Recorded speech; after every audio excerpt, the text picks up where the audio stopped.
They didn't just threaten fines this time. The HOA arrived with legal papers, cameras, and a plan to take everything: my home, my land, my future. Overnight, I went from quiet homeowner to public enemy number one in my own neighborhood. Neighbors whispered. Board members smiled like they'd already won. They thought I was powerless, cornered, finished. What they didn't know was that every move they made was being documented, and that their biggest mistake was just beginning. So what happens when an HOA pushes the wrong person too far? Before the warning letters, before the threats, before strangers with clipboards started treating my front yard like a crime scene, life in that neighborhood was quiet in the way only carefully planned communities can be. The lawns were trimmed on the same day each week. The lights turned off at the same hour every night. Everything looked peaceful, identical, and controlled. I had moved there for that exact reason. After years of long hours, court deadlines, and constant pressure, I wanted silence. I wanted a place where no one would knock on my door unless it truly mattered. A place where I could walk outside in the morning, breathe clean air, and feel like just another homeowner instead of a person carrying the weight of decisions that affected hundreds of lives. The house wasn't flashy. 2 stories. Soft gray siding. A porch that faced the sunrise. A narrow strip of garden I tended on weekends. Inside, everything was modest and intentional. No luxury. No excess. Just comfort, routine, and privacy. That was the entire point. Most of the neighbors kept to themselves. Polite waves. Brief smiles. Casual hellos at the mailbox. The kind of place where everyone noticed everything but never said it out loud. People followed the rules because that was simply how things worked there. At least, that's what I believed at first.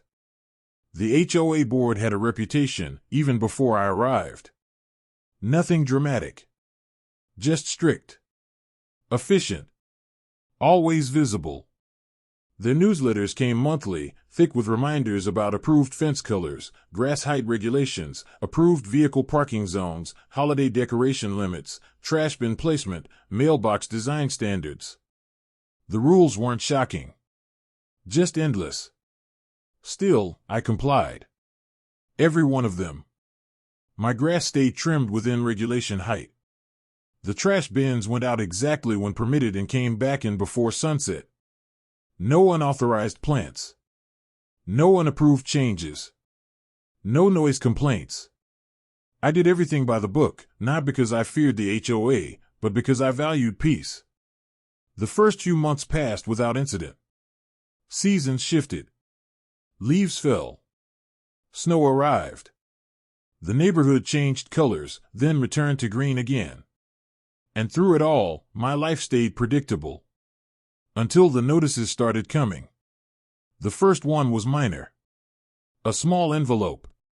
Official font. A reminder about something barely visible from the street. A technicality. I corrected it immediately. No argument. No resistance. I assumed that was the end of it. Then came the second. And the third. Each one more specific. More rigid. Less forgiving. A corner of dirt that was deemed uneven. A shadow from a tree that obscured visual symmetry. A fence alignment claim that didn't match reality.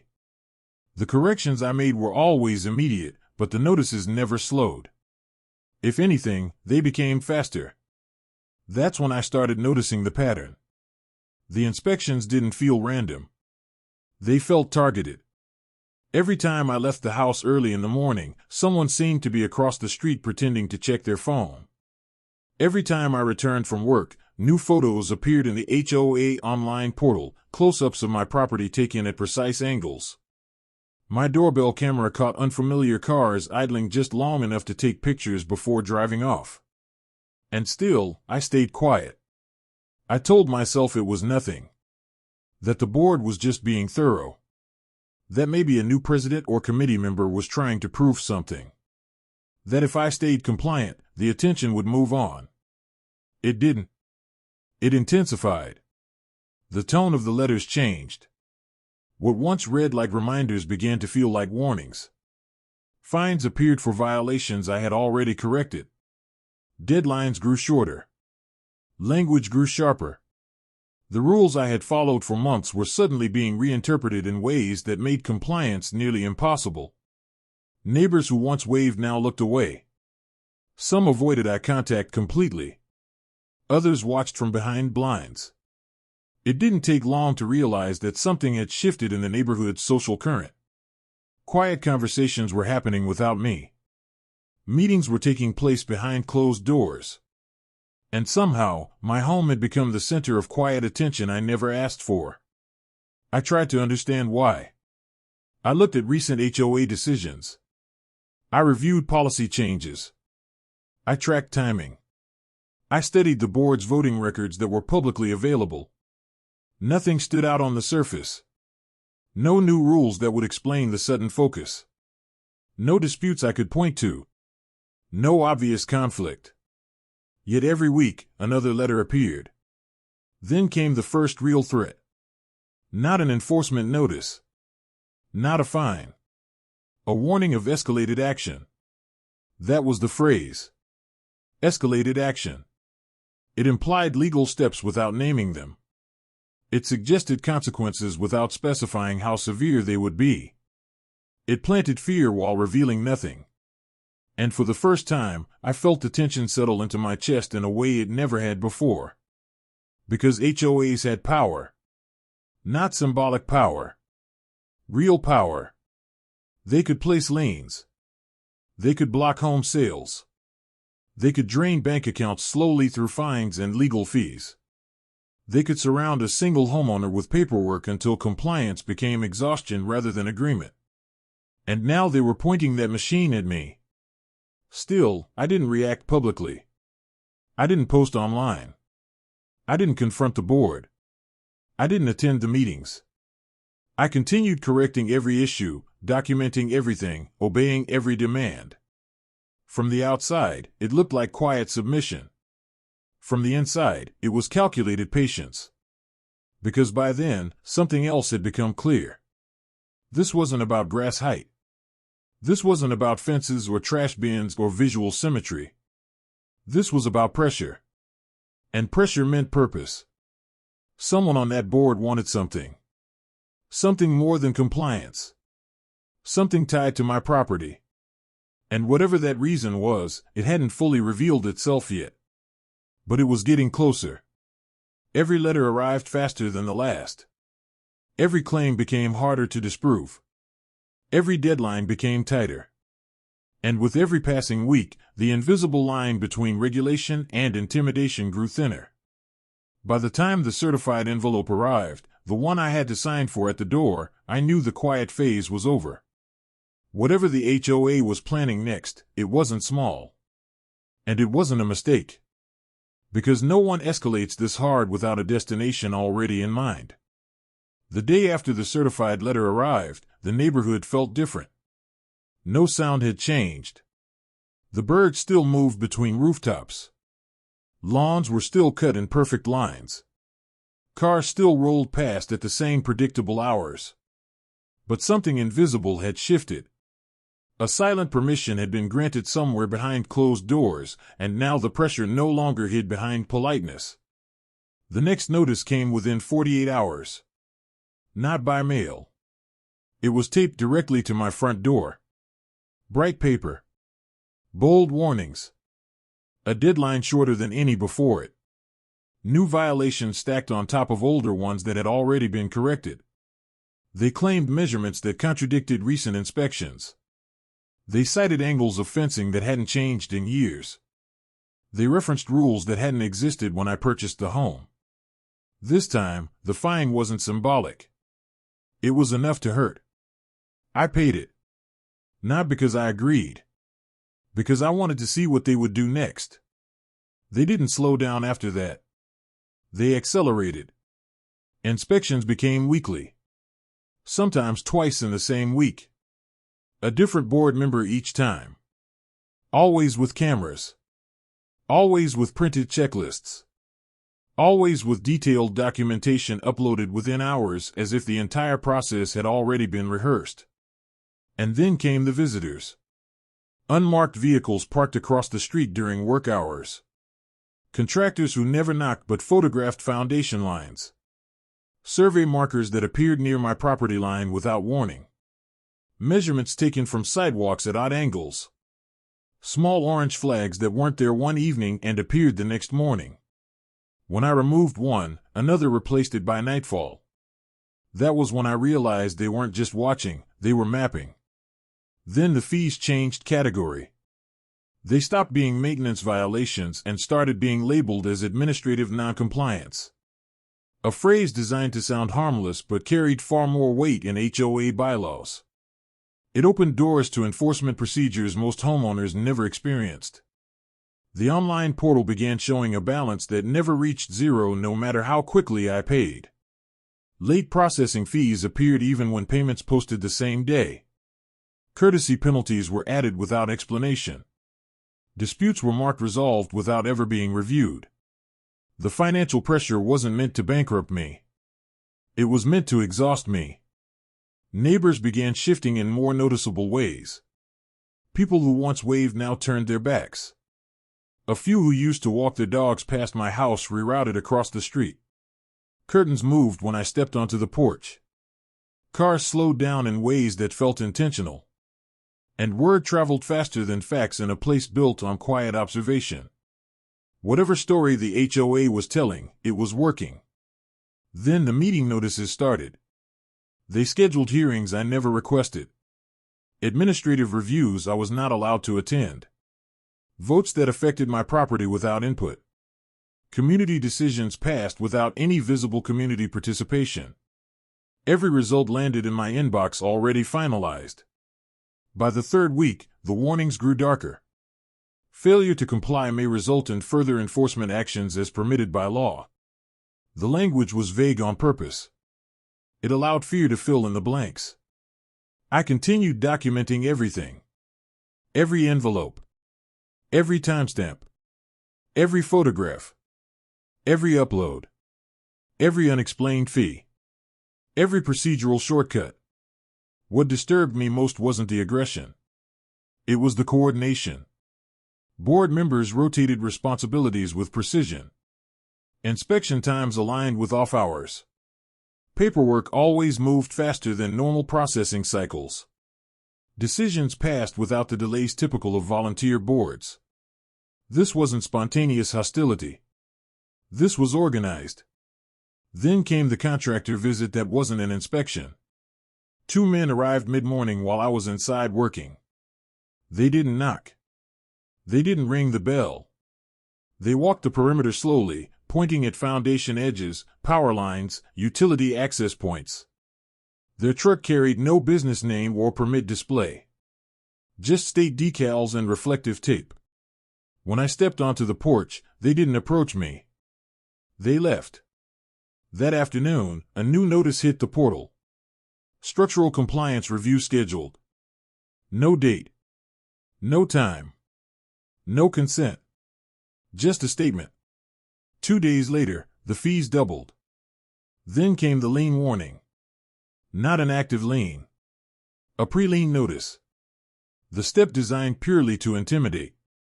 It meant the HOA was now officially positioning itself between me and ownership of my own property. It meant the dispute had crossed from nuisance into territory that ruined credit, blocked refinancing, prevented selling, and destroyed leverage. And they had done it quietly. Deliberately. I responded in writing for the first time. Not emotional. Not confrontational. Just formal requests for clarification, documentation, and verification. Proof of authority. Proof of inspection qualifications. Proof of bylaw interpretations. Proof of payment processing timelines. I asked for everything. They answered none of it. Instead, a new violation appeared. This time tied to visual obstruction. They claimed my home interfered with sight lines from the street. My home. That had been there longer than the current board. That accusation made something click internally. They weren't trying to control aesthetics. They were creating justification. Justification for something bigger. And when justifications pile up fast, it usually means the end game is already chosen. The fines kept stacking. Accounts switched from homeowner to delinquent. Automated calls started reaching my phone. Recorded messages. Cold language. Deadlines. Final notices that weren't final.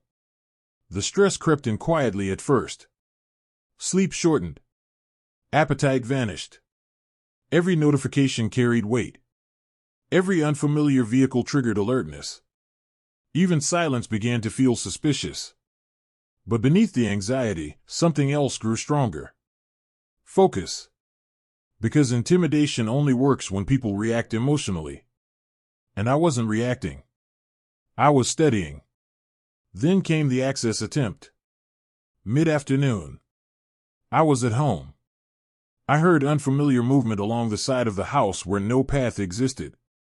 Footsteps on gravel where gravel had never been. I checked the camera feed. 2 figures were inside my side yard. They carried clipboards again. No notice. No posted inspection window. No permission. They moved as if entry had already been approved. That was the moment the dispute changed form. This had crossed from pressure into intrusion. I documented everything. Timestamps. Footage. Location. Duration. Exit path. Within hours, another portal update posted. Failure to allow access will be recorded as noncompliance. They had reframed their own trespass attempt as my violation. And again, the balance increased. Neighbors had stopped pretending nothing was happening. Now they openly watched. Phones lifted. Windows filled. The neighborhood had transformed into an audience. And the HOA was performing confidently. 2 days later, a notice appeared taped to my door again. Final opportunity for voluntary resolution. That wording confirmed what I had already suspected. They were preparing to bypass choice entirely. The next board meeting happened without public notice displayed in the usual community spaces. The time was shifted earlier than normal. The agenda was restricted. My property was the only special evaluation on the docket. The outcome posted that same night. Enforcement approved by majority vote. No definitions. No limitations. No safeguards listed. Only authority. From that moment on, the HOA no longer asked. They acted. A tow truck arrived before sunrise one morning for a vehicle parked exactly where it had always been approved. The justification cited a new policy passed less than 24 hours earlier. Landscaping contractors appeared without warning and cut sections of my yard deemed non-uniform, then charged me for the service I never requested. Utility access was blocked briefly during a temporary compliance alignment, triggering internal system outages I later had to repair at my own cost. Everything moved fast. Too fast. Every action forced a reaction. Every correction invited a new reinterpretation. The rules became shape-shifting objects, always reforming in ways that generated friction. And then the paperwork changed tone again. The next notice didn't mention fines. It mentioned repossession procedure eligibility. They avoided the word foreclosure. They didn't need to. Everyone understood what it meant. A legal mechanism had just been loaded. The 30-day clock appeared. The language shifted from instructions to inevitability. And buried beneath routine phrasing was the line that made my vision narrow for the first time since this began. Property may be transferred to association custody pending compliance resolution. Transferred. Custody. Those were not words meant for trash bins or fences. Those were words meant for ownership. For control. For force. That night, the neighborhood went unusually quiet. No dogs. No evening walkers. No passing headlights after a certain hour. Just darkness and stillness that pressed in unnaturally. The cameras picked up movement near the entrance sign just after midnight. Board members arriving in separate vehicles. Lights flashing briefly, then disappearing. No one came near my house, which somehow felt worse, because the calm no longer suggested restraint. It suggested preparation. The next morning, official notices appeared in multiple community locations. New bylaws posted overnight. Emergency procedural amendments. Retroactive enforcement authority. Temporary suspension of homeowner appeal rights. Even residents who'd never questioned the HOA before now started reading carefully. And quietly. Because now the machinery was visible. What they had normalized for years as order was revealing itself as something else entirely. By afternoon, the rumors started. Not whispered worries. Specific claims. That my home violated zoning overlays no one remembered approving. That structural reviews had uncovered hazards without any report being released. That insurance liabilities had triggered protective intervention. The narrative was being written publicly. And I hadn't contributed a single line. Yet somehow, every version ended with the same destination. Removal. That evening, as the sun fell behind the identical rooflines, a final envelope arrived. Hand-delivered. Stamped. Time-sensitive.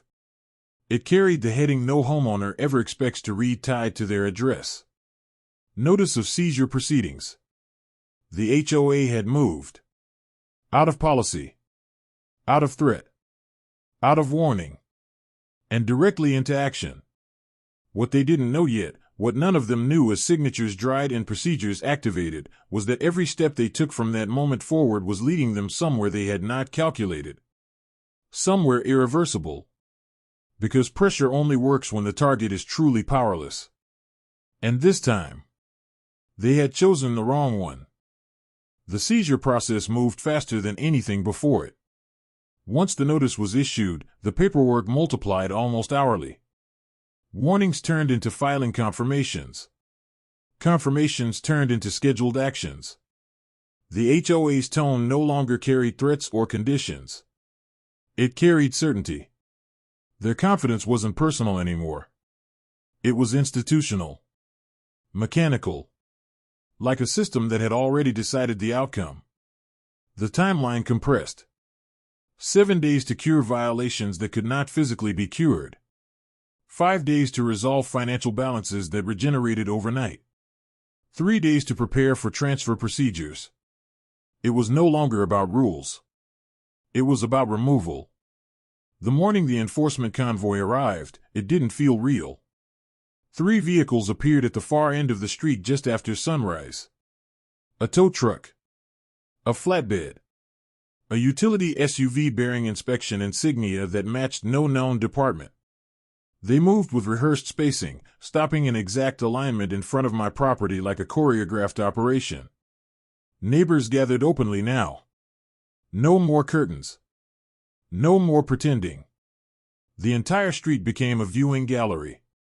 Board members stood near the vehicles with clipboards and calm expressions. No hesitation. No uncertainty. No fear. They carried themselves like people who believed the system would protect them no matter what followed. The lead enforcement agent approached the property boundary with documents in hand and authority in posture. This was their moment. The culmination of weeks of pressure. The moment where intimidation became irreversible. They began posting notices. Transfer declarations. Utility discontinuation warnings. Access control approvals. They moved as though resistance had already been erased from the equation. And that's when the first shift occurred. Not outwardly. Internally. Because up until then, I had responded to everything methodically. Quietly. With patience. With documentation. With compliance under protest. With silence. That morning, for the first time since this began, I stepped fully into the open. Not with paperwork. Not with protest. With presence.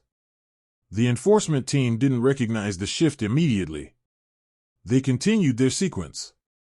Lines were marked on the pavement. Digital scans were taken of foundation edges. A chain was prepared for the gate I had never been allowed to lock under HOA policy. The neighborhood murmured with soft disbelief as the physical takeover began. The HOA president stood slightly apart, watching carefully. The look on their face wasn't triumph. It was relief. Relief that the confrontation phase had passed. Relief that resistance had finally run out. That relief lasted less than 3 minutes. Because the moment formal possession language was spoken aloud, everything changed. The transformation wasn't loud. It wasn't cinematic. It was procedural. And procedure is where power truly lives. The first document that shifted the air was a jurisdictional challenge. Then came the procedural stay request. Then the federal injunctive motion. The sequence unfolded quickly and without spectacle. Yet as the documents moved from hand to hand, expressions shifted. The enforcement agent read once. Then again.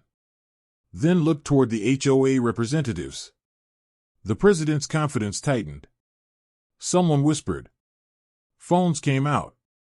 Suddenly, the operation slowed. The equipment idled. The energy frayed. The document that followed did not target the HOA. It targeted their authority to act at all. A temporary restraining order.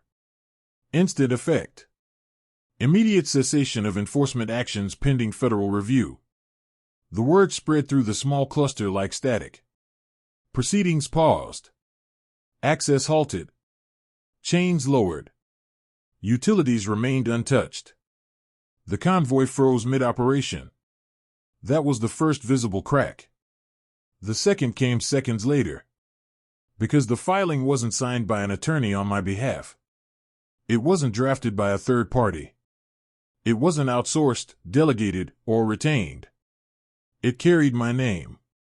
With a federal designation that narrowed the attention of everyone present. Not as a homeowner. Not as a respondent. But as a sitting authority within the same system the HOA was now attempting to leverage. The realization moved through the scene unevenly. Some understood immediately. Others needed it explained quietly. But once it landed completely. The board members' posture changed first. Their hands tightened on their boards. Their feet shifted unconsciously. Their eyes no longer held certainty. They held calculation. The enforcement agent stepped aside and initiated a verification call. The SUV door closed. The radio clicked on. Volume lowered. Voices quieter. Tone altered. The neighborhood stood silent. Phones continued recording, but the chatter disappeared. This was no longer spectacle. This was exposure. In minutes, the situation was no longer being managed locally. Calls escalated. Names were exchanged that did not belong to HOA departments. Protocols were referenced that weren't written into community bylaws. The logic chain the board had relied on, fine to lean to seizure, collapsed under scrutiny that extended beyond county authority. And then the larger realization surfaced. The HOA hadn't just overreached procedurally. They had crossed jurisdictional boundaries. They had issued seizure language without lawful authority. They had interfered with utilities without emergency designation. They had conducted inspections using unlicensed contractors. They had entered property under color of authority without warrant, consent, or statutory right. What they believed was administrative pressure had become civil rights exposure. What they believed was community enforcement had become federal review territory. The consequences of that shift did not announce themselves loudly. But once activated, they did not stop. The HOA president attempted to regroup. Emails were sent. Meetings were called on the spot. Language softened mid-sentence. But governance doesn't reverse itself once the record is set. The violation trail had already been compiled far beyond what the board had ever imagined. Weeks of documentation. Timestamped surveillance. Financial inconsistencies. Portal manipulation. Fabricated interpretations. Procedural shortcuts. retroactive bylaws, unauthorized access attempts, internal vote discrepancies, unlicensed inspections, selective enforcement, retaliation indicators. Every piece aligned into a single narrative now visible under a much stronger lens. The enforcement vehicles withdrew slowly. Not officially canceled. Just withdrawn. The emergency bylaws posted the night before were quietly removed from community boards by nightfall. The seizure notice remained attached to my door for the rest of the day. But now it meant something else entirely. It meant evidence. The HOA attempted to regain narrative control immediately. Emails circulated claiming administrative miscommunication. Residents were assured that no wrongdoing occurred. Emergency meetings were reframed as routine compliance reviews. But the neighborhood didn't respond the same way this time. Silence returned. A different kind. Not of fear. Of observation. People had watched confidence evaporate in real time. People had seen authority hesitate. They had seen a power structure tested publicly and failed to move forward. That settles things in communities faster than any meeting ever could. By evening, legal advisories reached the board. Insurance carriers requested reports. Contracted legal counsel requested documentation. Municipal departments quietly distanced themselves. And federal oversight does not knock dramatically. It arrives calmly. Systematically. With paper. The HOA realized too late that they had not been dealing with a homeowner fighting back emotionally. They had been dealing with someone who understood systems from the inside. Someone who tracked escalation not as stress, but as jurisdictional climbing. Every step they took upward had only lifted them closer to oversight they could never outrun. The president did not sleep that night. None of them did. Because now every decision they had made was being reevaluated not under HOA policy, but under federal scrutiny standards that did not bend for neighborhood politics. And the worst part for them wasn't the investigation. It was what the investigation meant. It meant discovery. Which meant everything would come out. Not just about me. About how long this behavior had been normalized. About who else had been pressured silently. About which properties had been targeted. About which outcomes had been engineered. About where the money had gone. About which contractors had benefited. About which elections had been influenced. About which residents had been forced out quietly and forgotten. It meant the HOA was no longer on offense.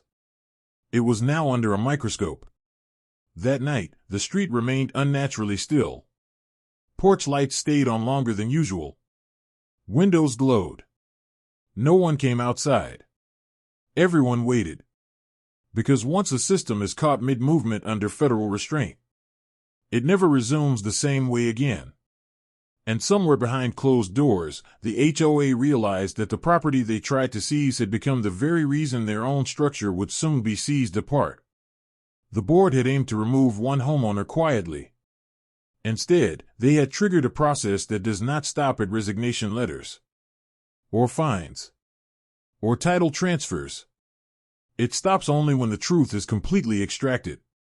And the next morning, as the first official federal inquiry notices were delivered across the neighborhood, it became clear that this was no longer a dispute about a house. It had become a reckoning. The neighborhood didn't change all at once after the federal notices arrived. It changed in layers. First came the silence. Not the quiet that had once felt watchful or anxious, but a new, unsettled stillness, like a room after an argument where no one knows who should speak first. The HOA tried to project normalcy. Routine emails resumed. Landscaping schedules reappeared. Pool maintenance updates went out as if nothing extraordinary had just occurred. But everyone knew. The system that once moved with unchecked confidence was now under observation. And systems behave very differently when they know they are being watched. Within a week, the enforcement notices disappeared from the online portal without explanation. Balances that had once regenerated after every payment stopped updating entirely. Several of the fines that had been labeled non-negotiable quietly vanished. The pre-lien warnings were marked administratively closed. No announcement. No apology. Just erasure. The seizure notice remained a little longer, long enough to ensure its existence was recorded properly, then it vanished too. The same document that had once been wielded as a weapon was removed as if it had never existed. But evidence does not disappear just because a portal is edited. The second shift came when board members stopped appearing. Meetings were canceled without rescheduling. Committee chairs began stepping down for personal reasons. The HOA president did not send a single message for over 2 weeks. The newsletters continued, but now they were unsigned. Neighbors began talking again. Not in whispers this time. In direct sentences. People shared stories they had never spoken aloud before. Fines that arrived only after disagreements. Complaints that appeared after public comments. Properties that were suddenly non-compliant after residents challenged board authority. Patterns that now made sense only in hindsight. The community realized something unsettling all at once. What they thought was order had actually been fear dressed up as organization. And fear cannot survive inspection. The third shift happened quietly, but it mattered the most. The contractors stopped coming. No more unmarked trucks. No more foundation scans. No more clipboard visitors stepping onto properties uninvited. The mapping stopped. The measuring stopped. The invisible preparation that had fueled the entire seizure attempt simply ended. Then came the resignations. They didn't arrive all together. One board member first. Then another. Then a treasurer who cited restructuring concerns. Then the HOA president, who framed the departure as a temporary leave that never reversed. No one held a farewell meeting. No one issued public gratitude. The community absorbed the changes quietly, like a storm that recedes without ceremony but leaves altered ground behind it. The legal process moved forward without spectacle. That was the part people rarely understand. There were no dramatic arrests. No flashing lights. No televised confrontations. Just processes. Requests. Audits. Reviews. Policies examined under standards far stricter than neighborhood bylaws had ever faced. The HOA's insurance carrier separated itself from multiple past actions. Several assessments were suspended pending financial review. Contractor relationships dissolved. Legal counsel changed twice. Then 3 times. The board's confidence did not collapse with a bang. It drained away slowly, spreadsheet by spreadsheet. And then something even more important happened. The community regained its voice. Residents who had never spoken at meetings began attending. Questions were asked that had once been avoided. Votes were challenged. Budgets were inspected. Procedural rules were rewritten publicly instead of behind closed doors. The HOA did not disappear. But it transformed. From a force that acted upon people into one that now had to answer to them. As for me, the house never changed. The porch still faced the sunrise. The garden still grew on weekends. The routines returned quietly. No banners. No public vindication. No triumphal march through the neighborhood. Just normal life resuming where fear had once tried to take root. And yet, everything was different. The illusion of helplessness was gone. The belief that authority always moved in one direction had been broken. Neighbors didn't avoid eye contact anymore. They didn't watch from behind blinds. They waved again. But this time, the waves carried something new. Not politeness. Understanding. Some thanked me without words. Others never mentioned the events at all. And that was fine too. Not every victory needs to be shared aloud to be real. The long-term consequences unfolded quietly but permanently. The HOA's bylaws were rewritten with oversight clauses. Inspection authority was redefined. Enforcement timelines were regulated. Emergency powers were removed. Contractor licensing became mandatory. Portal access logs became transparent. Financial audits became routine. None of that had existed before. Not because residents never wanted it, but because fear had convinced them it didn't matter. Now it did. The property values in the neighborhood stabilized, not because of cosmetic control, but because legal stability matters more than cosmetic order ever could. Buyers asked better questions. Sellers disclosed more honestly. The community became something it had never truly been before. Accountable. The most striking change didn't appear in meeting minutes or policy updates. It appeared in behavior. Board members no longer walked with the calm arrogance of unaudited power. They spoke carefully. They documented. They consulted. They paused. Because once a system is forced to recognize its limits, it never forgets where they are. And what about the fallout? There was no dramatic courtroom verdict to narrate. No single moment where a gavel slammed and everyone gasped. Instead, consequences arrived as absences. Careers quietly redirected. Positions quietly vacated. Roles quietly eliminated. People who once moved confidently through community authority now moved anonymously through new environments where their old methods no longer worked. That is how real accountability often appears. Not as humiliation. As displacement from power. Months later, the events were rarely mentioned. But they were never forgotten. Not in the way stories fade into irrelevance. In the way lessons settle into collective memory. Every neighborhood has myths. This one gained a warning instead. The warning was simple. Power that operates without restraint always overreaches eventually. And overreach always meets a boundary. Sometimes that boundary is law. Sometimes it's exposure. Sometimes it's a person who refuses to be pressured into silence.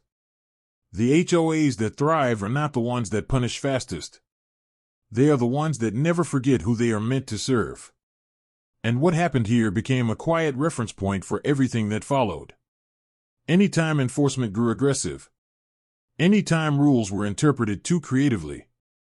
Anytime pressure replaced reason. Someone would say, lightly but clearly, "Let's not repeat that mistake." No explanation required. Everyone understood what it meant.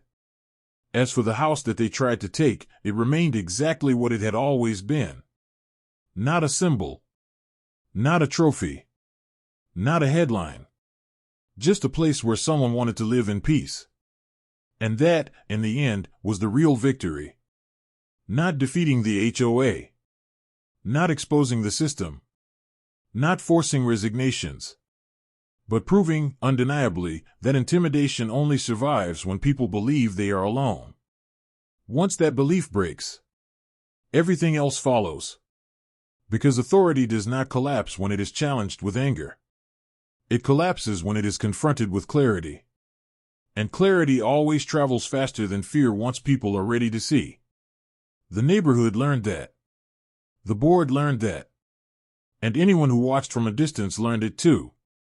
Which leaves only one question that still lingers, long after the notices vanished, the fines disappeared, and the cameras stopped watching. How many people lose their homes quietly every year, only because they never realized just how powerful they actually are?